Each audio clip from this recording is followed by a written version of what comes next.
जी बताइए। यहाँ पर बताया जा रहा है जैसे भी गीता का भी जो पूरा ज्ञान है उसी को पूरा शॉर्ट में 5 मिनट लगेगा। जैसे गीता में सबसे पहले बताया गया खुद के बारे में कि मैं कौन हूँ, है ना। वही चीज़ यहाँ पर बताई जा रही है कि मैं कौन हूँ उसके बारे में। तो अगर हमसे कोई पूछता है मैं कौन हूँ, तो उसके लिए यहाँ पर उदाहरण दिया गया। जैसे कार है, तो कार को चलाने वाला कौन होता है? ड्राइवर होता है। हम सबके पास मोबाइल है, मोबाइल को भी चलाने वाला कौन होती है? बैटरी होती है। देश को चलाने वाला सरकार, प्रधानमंत्री, राष्ट्रपति होते हैं। हर चीज़ को चलाने वाला कोई ना कोई होता है। तो उसी तरह घर में पंखे, टीवी, लाइट को भी चलाने वाला करंट, बिजली की शक्ति। तो फिर ये 80 किलो का जो शरीर है, इसको कौन चलाएगा? इसको भी चलाने वाला जरूर कोई ना कोई होगा। और वो कौन है? एक शक्ति, ऊर्जा, प्राण, आत्मा जिसको अपन बोल सकते हैं। तो वही चीज़ बताएगी। लेकिन अब कैसे माना जाए कि इस पूरे शरीर को ये आत्मा चला रही है, प्राण चला रहे हैं? इसका उदाहरण आप देखिए। अगर अभी अपन रात को सो रहे हैं, सुबह अपन उठे, अब अपन ने बोला मैंने सुबह उठते साल मैंने आज सपना देखा, ये देखा दिल्ली में। अब इस घर में जबलपुर में सोते हुए आपने दिल्ली को कैसे देख लिया? कोई चीज़ को कैसे आपने देख लिया सपने में? तो वही उसी का प्रूफ, सबूत उसका क्या कि किसने देखा? ये आंखें तो बंद थी, फिर किसने देखा?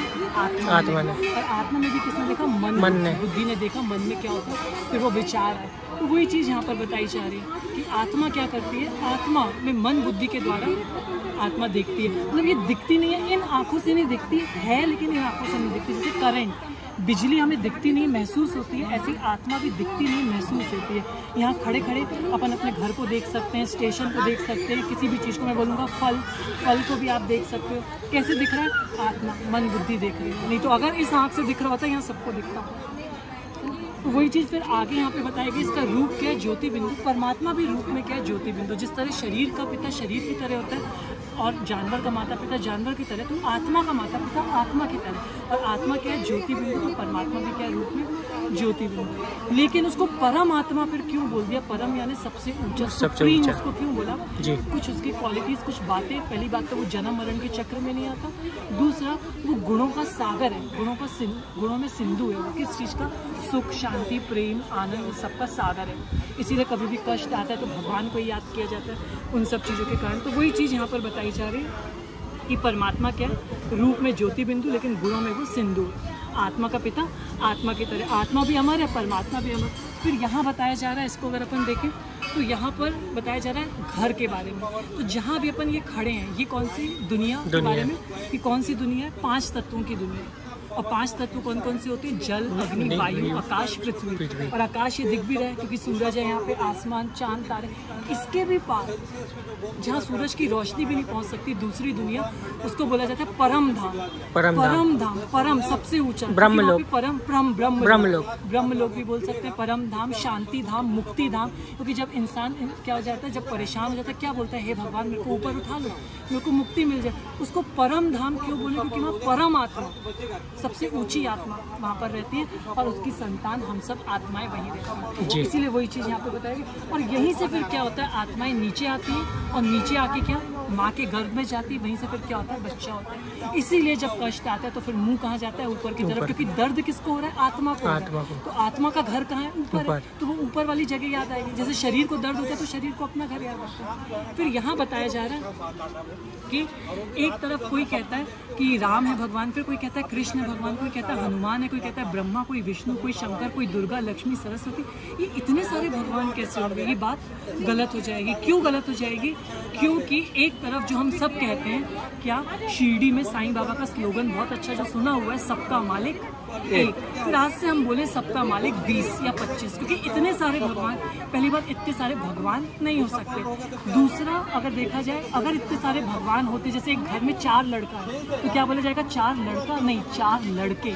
गाड़ी एक से ज़्यादा क्या बोला जाएगा? 5 गाड़ियाँ हैं इनके पास, 5 लड़कियाँ हैं इनके साथ, 5 लड़की नहीं बोला जाएगा। तो भगवान भी अगर इतने सारे हो जाएंगे तो क्या बोला जाता? हे परमात्माओं, हे ईश्वरों, हे खुदाओं। और ये लाइन तो गलत हो जाएगी, सबका मालिक एक। तो वो एक कौन, किसको कहा गया? जिसको सभी धर्मों में, सभी धर्म जिसको माने तो सभी धर्म ने क्या माना? हिंदुओं में क्या कहा गया? परमात्मा कौन है? ज्योति। मुसलमानों में क्या कहा गया? नूरे अल्लाह ही। अल्लाह कौन है? नूर। नूर यानी फिर ज्योति। फिर क्रिश्चियन धर्म में क्या कहा गया? God is light. लाइट यानी फिर ज्योति। फिर सिख धर्म में भी क्या कहा गया? परमात्मा कौन है? एक ओंकार निराकार। तो सभी धर्म में एक ही बात कही, परमात्मा कौन है? निराकार ज्योति। इसीलिए कहा जाता है हिंदू, मुस्लिम, सिख, ईसाई आपस में सब भाई भाई। और वो ज्योति किसको कहा जा रहा है? शिव को। शिव, क्योंकि शिव परम ब्रह्म, 12 ज्योतिर्लिंग, शिव ज्योतिर्लिंग। शिव को ज्योति का आकार दिया ना, एक ज्योति का। और फिर उसके बाद देखें ये सब भी राम, कृष्ण, गणेश। अगर बात आती है, प्रश्न आता है ये भगवान नहीं तो फिर कौन है ये भगवान नहीं, भगवान जैसे हैं। बहुत गहरी लाइन है, भगवान जैसे हैं। और भगवान जैसे को बोला जाता है देवी देवता। और प्रैक्टिकल में आप देखें, ये राम ने भी अभी अंदर आप देख कर आए 12 ज्योतिर्लिंग, कहानी भी आती रामायण में। रामेश्वरम, राम ने भी अपना ईश्वर शिव को मानकर वहाँ शिव का ध्यान किया। तो राम अगर ईश्वर होंगे तो ईश्वर को कभी किसी ईश्वर की जरूरत पड़ेगी नहीं। वो खुद क्योंकि ईश्वर नहीं थे इसलिए उनको ईश्वर की जरूरत पड़ी, उन्होंने ध्यान किया शिव का। वही चीज़ बताई जा रही, कृष्ण ने भी किसका ध्यान किया? शिव का। तो कहने का मतलब परमात्मा कौन है? एक निराकार। और वो कौन है? ज्योति। और वो ज्योति किसको कहा जा रहा है? शिव को कहा जा रहा है। और वो ज्योति के बाद फिर आखिरी में यहाँ पर आते हैं राजयोग। तो योग क्या है? योग का अर्थ क्या होता है? योग यानी जुड़ना। बोलते हैं ना 6-4 का योग करो, 6-4 का योग करो तो क्या होगा? 10। तो योग मतलब आपने क्या किया? जोड़ा। तो यहाँ पे किस चीज़ को जोड़ने की बात हो रही है? मन बुद्धि। जो पहला चित्र अपन ने समझा ना, तो मन बुद्धि को जोड़ने की बात है। तो मन बुद्धि को जब हम जोड़ते हैं परमात्मा से तो हमें क्या मिलती है? शक्तियाँ मिलती हैं। कौन सी शक्तियाँ मिलती हैं? आंतरिक शक्ति। आंतरिक शक्ति कौन कौन सी? सहन करने की शक्ति, सामना करने की शक्ति, निर्णय करने की शक्ति, परखने की शक्ति, है ना। ये सारी शक्तियाँ आंतरिक शक्तियाँ। एक शक्ति तो बाहर वाली हो जाती है, वो तो नहीं। तो इस योग से कौन सी वो आंतरिक शक्तियाँ आती है। और वो आंतरिक शक्ति क्या है? हमें क्या करती है? मजबूत बनाते हैं। किससे? जो आज प्रैक्टिकल डाइवोर्स हो रहे हैं, आज शादी हुई नहीं 1 महीने के अंदर, क्यों? आपस में एक दूसरे को सुनने की, समाने की वो शक्तियाँ नहीं है। रास्ते में अभी किसी ने हल्का सा कुछ बोल दिया, वहीं लड़ाई झगड़ा। सहन करने की शक्ति नहीं है। बाहर की शक्तियाँ बहुत आ गई। बाहर की शक्ति क्या है? धन की शक्ति बहुत आ गई, पैसा खूब आ गया, मकान खूब आ गए, गाड़ियाँ बहुत आ गई। और आजकल एक फैशन, ये सब जिम जाके शरीर को बनाने का ये बाहर से खूब ताकतवर बन गए, लेकिन अंदर से क्या हो रहा है? खाली। और इसीलिए क्या हो रहा है? लड़ाई झगड़े, ये सब बीमारियाँ भी इसीलिए ज़्यादा बढ़ती जा रही हैं। मानसिक बीमारियाँ ज़्यादा, 90% बीमारियाँ मन से हैं। और ये मन अगर स्वस्थ हो गया तो तन तो अपने आप ही स्वस्थ हो जाएगा। क्योंकि आप देखो जब गुस्सा आता है तो सांस कैसी होती है? ऊपर नीचे। तो मन का असर शरीर पे पड़ा ना, तो फिर बीपी वगैरह भी बढ़ता है। तो ये सारी शक्तियाँ जब आएंगे तो कई लोग का तो जैसे आदत नशे की पड़ जाती है, व्यसन वगैरह, वो तक छूट जाता है। कईयों को टीवी की आदत पड़ जाती है, वो तक छूट जाता है। क्यों?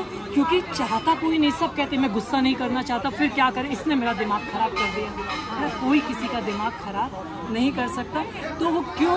क्योंकि अंदर आपके पास शक्ति नहीं है। जैसे एक बच्चा उठाना चाह रहा है सूटकेस, क्यों नहीं उठा पा रहा? शक्ति नहीं है उसके पास, ताकत नहीं है शारीरिक। वैसे ही हमारे पास भी जब ताकत आ जाएगी, आंतरिक शक्तियाँ, ये सारी बीमारियाँ वगैरह। और रिश्तों में तो सबसे अच्छा हो जाएगा।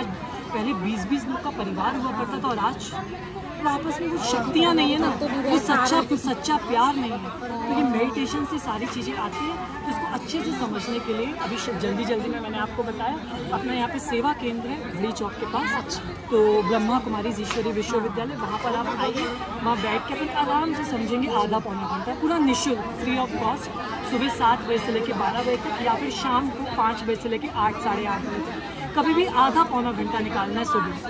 पूरी इतनी देर में आधा पौना घंटा निकाल के कभी भी आप फ्री ऑफ कॉस्ट। बच्चों को लेकर भी अपना उनकी एकाग्रता, बच्चे जैसे आजकल मोबाइल, टीवी वगैरह हर चीज़ में सुधार आता है, परिवर्तन आता है। तो अभी शॉर्ट में आपको बताया कि सृष्टि चक्र वगैरह काफ़ी सारी चीज़ें और भी हैं। तो आइएगा, जैसा टाइम लगता है। इसका फोटो यहाँ से खींच के लीजिए, एड्रेस पता वगैरह सब दिया गया है। ये सृष्टि चक्र है।